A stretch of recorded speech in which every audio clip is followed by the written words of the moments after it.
know it when I see it. The true measure of quality, any user will tell you if they had a good experience or not. In-flight connectivity is a little difficult to measure.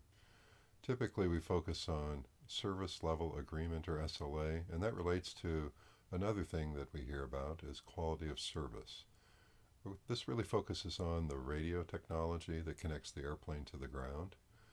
That radio channel can be set aside for different users, groups of users if you will. Those are slices or network slices. Within a particular network slice, you can differentiate service between users. That's called traffic shaping. Intertwined with all of that is cybersecurity. My name is Peter Lemmy.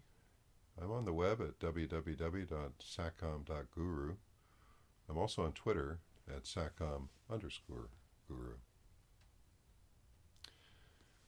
Well, I need an analogy for service level agreement or SLA, and I thought it would be fun to think about finding a parking spot at a business. I'm sure you've all gone to a grocery store or a hardware store, and you expect to find a spot, hopefully near the door so you don't have to carry your stuff too far. And if you show up and there is no spot, that can be frustrating, and you might end up going to a different grocery store that has more parking. So in this case, we're going to call that SLA, providing a parking spot. And I'll show it to you in this example. There's one parking spot available, and a little blue car arrives. That spot's open, and the car pulls in. So the service level agreement's been met. We provided a parking spot. The question is, how many parking spots do you need to provide? And when we're talking about that, what happens if it's hard to find a parking spot? We'll call that contention. Or what if you can't find a parking spot at all? We'll call that congestion. So for example, you arrive and that one parking spot is occupied. There's somebody in it. What are you going to do? You're going to leave. This is an example of congestion. The SLA was not met. So what do? You're going to add capacity. You're going to put a second spot. So now there's two spots. One of them is filled, but the other one's available. You arrive, you pull into that second spot. So this is an example of contention. You found a parking spot. You had to choose between the two. Maybe it's a little further out, but you got your spot, so the SLA was met. Well, even with two spots, this can happen. You arrive and both spots are full. What's going to happen? Well, you're going to leave. Another example of congestion. The SLA was not met. Situation like this, the business is going to maybe add, say, 6 spots. So now instead of 2, we've got 6. Those 2 spots are occupied, but when you show up, there's plenty available. You pull on in. This is an example of contention. Again, the SLA was met. Maybe it's not the best parking spot, but there was one available. But the business is paying for 6 spots, and 3 of them are sitting there open. This is unused or excess capacity. Let's take a look at a bigger example. So here we've got a parking lot with a whole bunch of parking spots. In this example, 2 of the spots are occupied, and a car arrives, and obviously it's not going to be a problem finding a parking spot.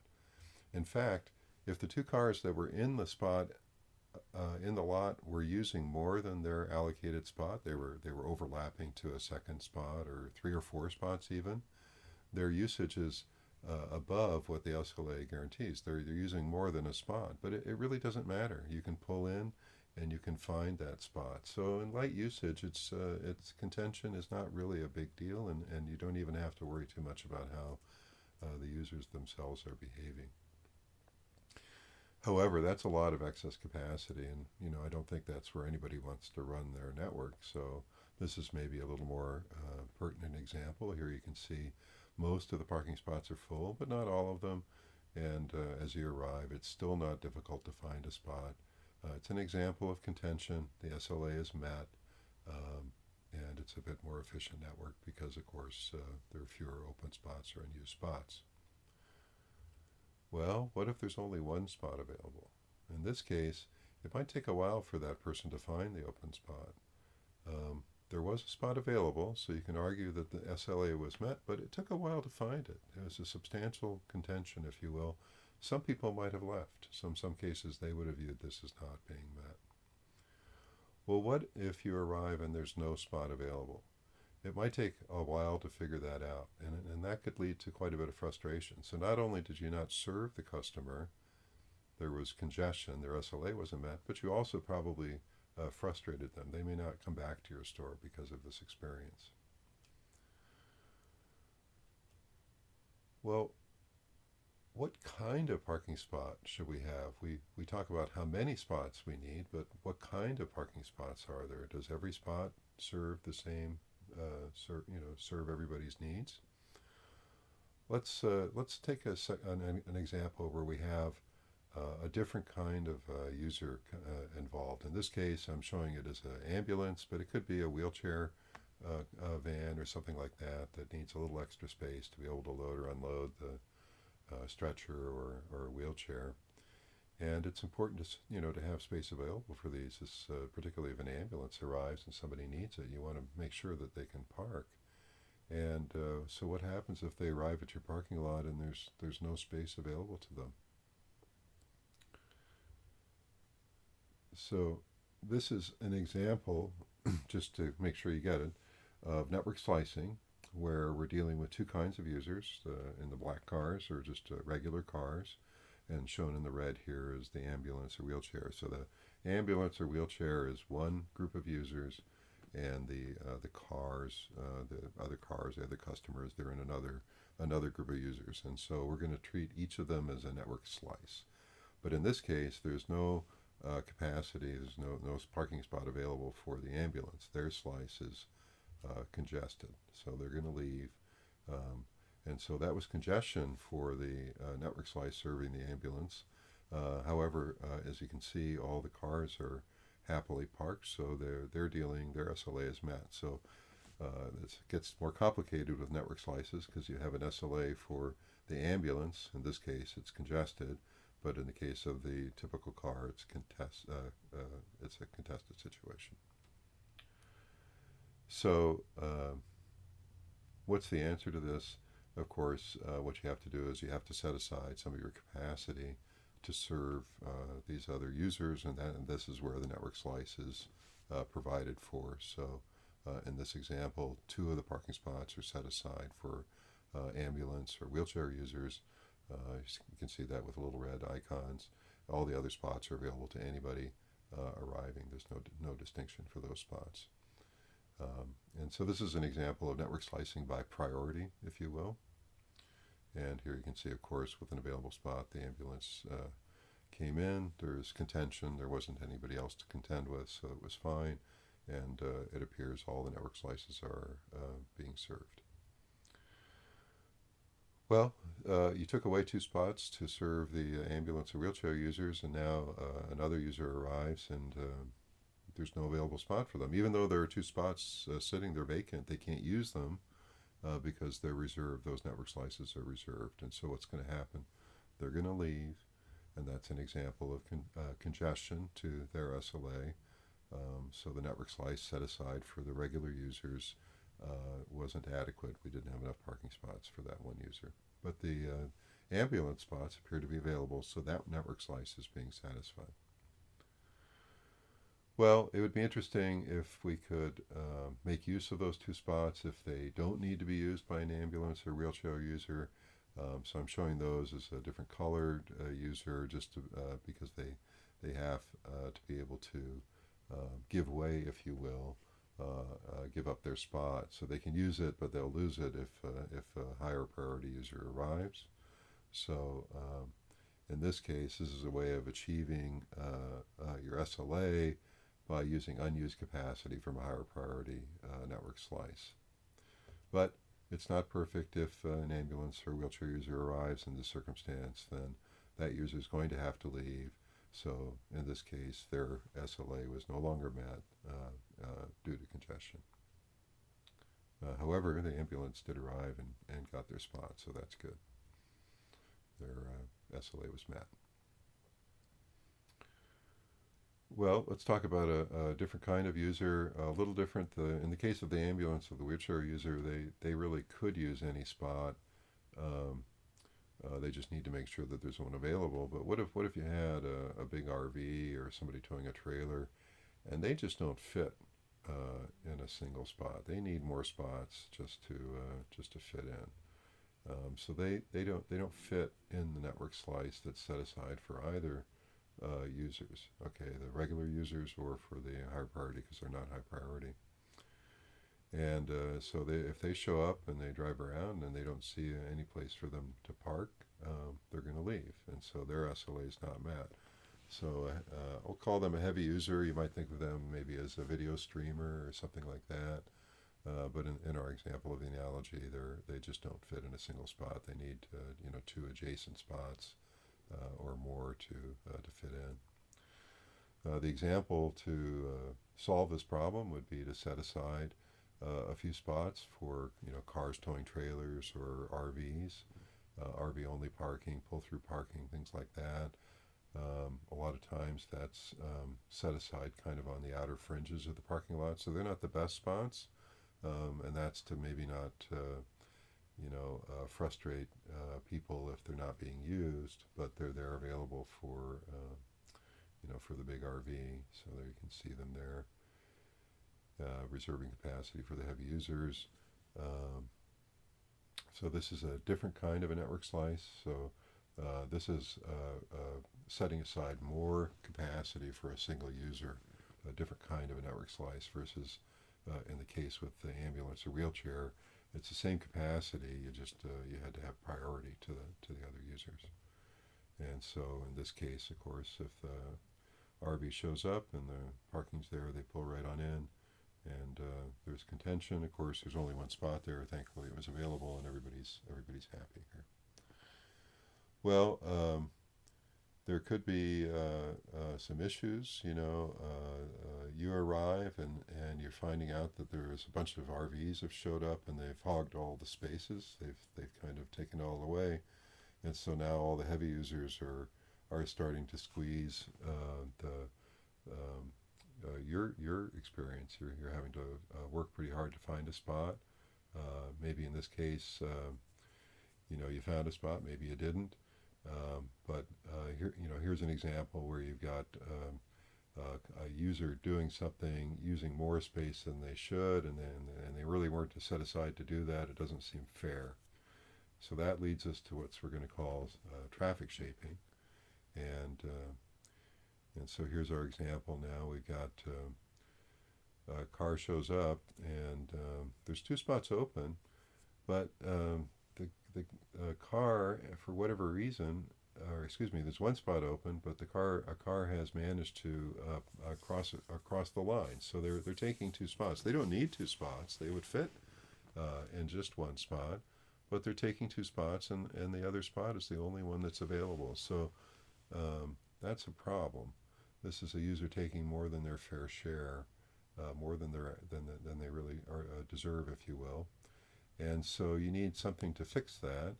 And so in our case, we have a little tow truck that goes over there and repositions the car and puts it back in its space. That's what we're going to call traffic shaping, or putting their users back in their lanes. And now the other spot opens up and their SLA is met. All right, well, how does this all relate? That was kind of fun, I hope. How does this relate to in-flight connectivity? So I need an example here, and I'm working with the Seamless Air Alliance, so I'll borrow some of their nomenclature. So we'll start with the user device. That could be your laptop or a cell phone or a tablet or something like that. And let's say it connects to the onboard wireless network, the Wi-Fi network, a wireless LAN. And then on board the aircraft, there's going to probably be some form of a AAA, that authorization, authorization, authentication, and accounting. And the backhaul is the radio network, if you will, that's going to connect the airplane to the ground. So that's half of that's on the airplane, sort of on the left side, and now we're switching to the ground. And that's going to connect to what they call a hotspot provider, an HSP. The resident one is the one that's serving that particular airplane. and then they're going to provide access to the internet. If it was a cell phone user, they would connect to some form of a node B on board the aircraft, an eNode B, for example. And again, there's some form of a AAA function, an onboard core function that operates on the aircraft, and then a mobile network operator, an MNO, sits on the ground between the backhaul connection and the internet access. So that's that's sort of the lay of the land of an in-flight connectivity system. And what we're going to see is there's, at layer 2, the interconnections between the onboard components. This would be the access points and head-end servers and so forth, where the portal sits, where the backhaul sits, where in-flight entertainment sits. Those are going to run, hopefully, preferably on VLANs, virtual LANs, using IDs to segment the traffic. So that's how the network slices are conveyed onboard the aircraft, onboard the LAN itself. The radio has its own way of slicing up the traffic. It may have system essential signaling and other kinds of services it's providing for, and it's also mixing traffic with other airplanes. So the radio channel management sort of blends what the airplane requirements are and takes best use of it. So that's what we're going to talk about or call network slicing. This is where this service level agreement sits. This is where quality of service sits. All right. Quality of service has to be indicated some way, and I just wanted to share with you, because I'm doing quite a bit of work on this. We're talking about VLAN IDs within the AWC, the Network Infrastructure and Security Group. Project Paper 688 is doing work on defining some of these VLAN IDs. I'm also working with the KUK Band SATCOM Subcommittee. Airing 791 Part 2 has definitions that I'm providing for VLAN ID. And the idea is to convey quality of service in some way.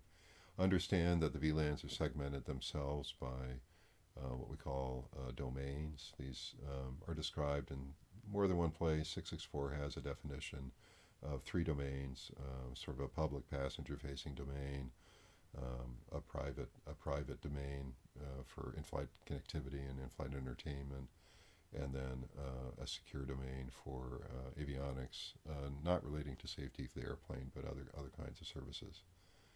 And differentiated services code point is one way of doing the marking. Class of service is another way of doing the marking. Those are connectionless methods. I'll show you in a second what they look like. There's a third term that sort of showed up in the marketplace, QOS, Class Indicator, QCI. It's another measure of per hop behavior.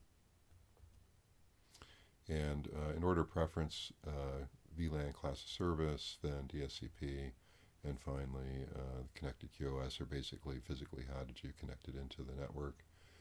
That marking is shown as a sequence of bits, and what I'm portraying here is as providing for 4 layers of quality of service, and you'll see kind of how they relate, but expedited forwarding, assured forwarding, and up to best effort, and you can see the 4 layers. I won't go through it anymore. The idea is that you can divide the users on board the aircraft into different service levels. So for public-facing in-flight connectivity, for example, they may not have purchased a product, so that might be one slice, so they have no particular off-board rights. They might have bought a messaging product that might be done under best effort, maybe a browsing product or a streaming product, and those could be handled under different levels of assured forwarding. Really, any of the domains, so not just the PODD, but also the PISD and as well the AIS domain, even the AC domain could do this. That's the way to think of it. There's sort of 4 different ways of communicating. We can get into bit rates and latencies and things like that, but ultimately just get a sense of which category you flow into, and there's a lot of teachings that talks about how to make those characterizations.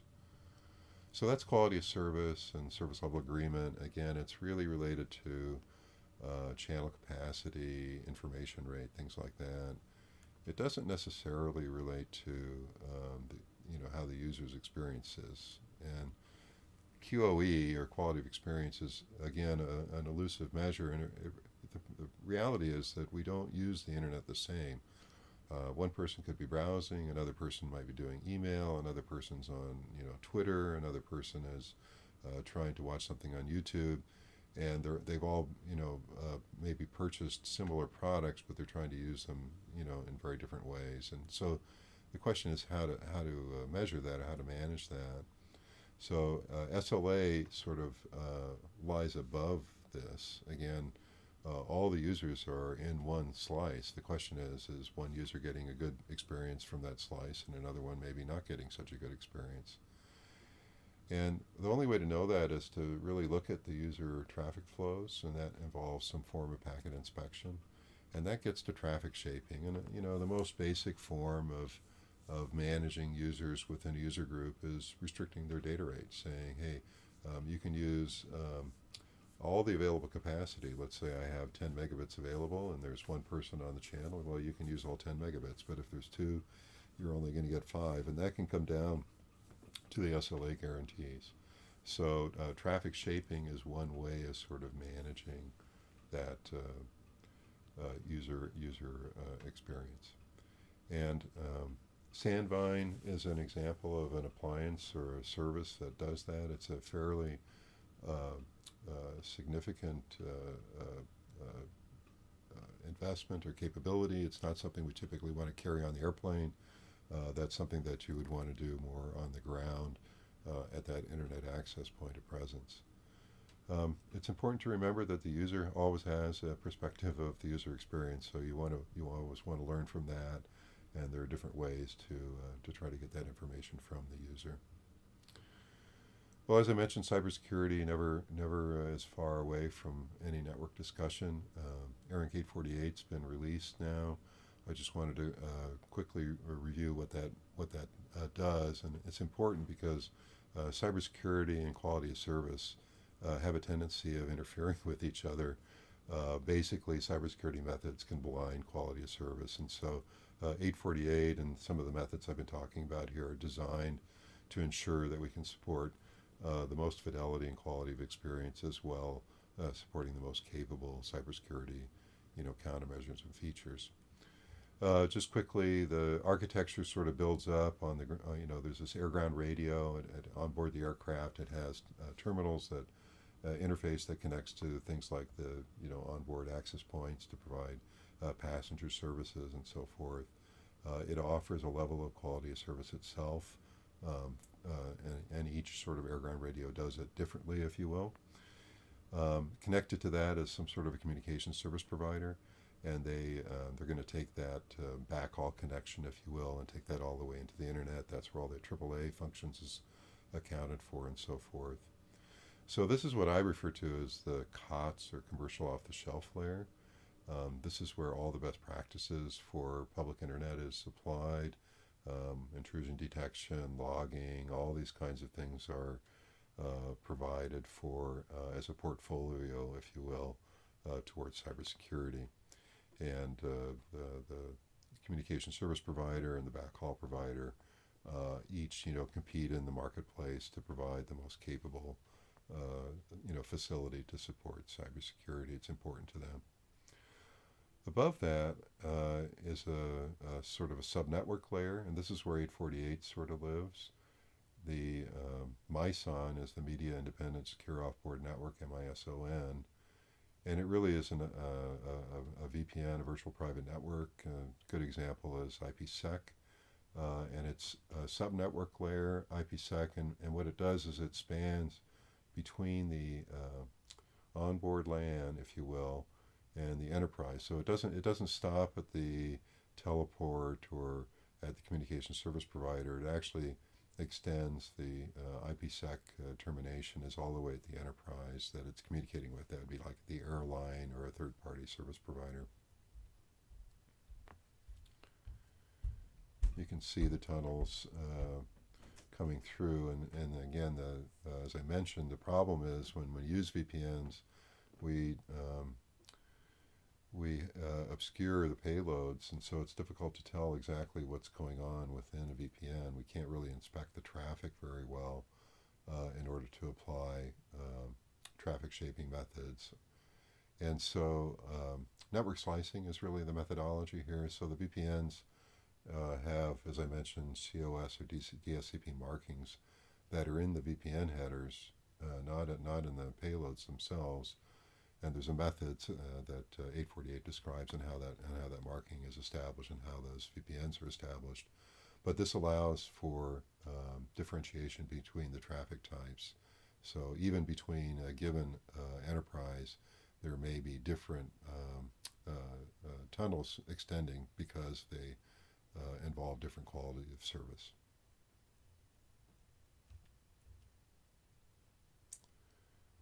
And then finally, there's an application channel that sits on top of all of this. This is really where the information is exchanged, and it's important to recognize that it's the third tier of protection. The application itself has to have a mechanism to ensure that the source of the data or information it's communicating with is authentic, and that the information that's being provided has not been corrupted, at least to a level of assurance that's acceptable. So back to our chart, now we can sort of see those VPNs being added and the firewalling, the COTS level firewalling, and that's our cybersecurity layer.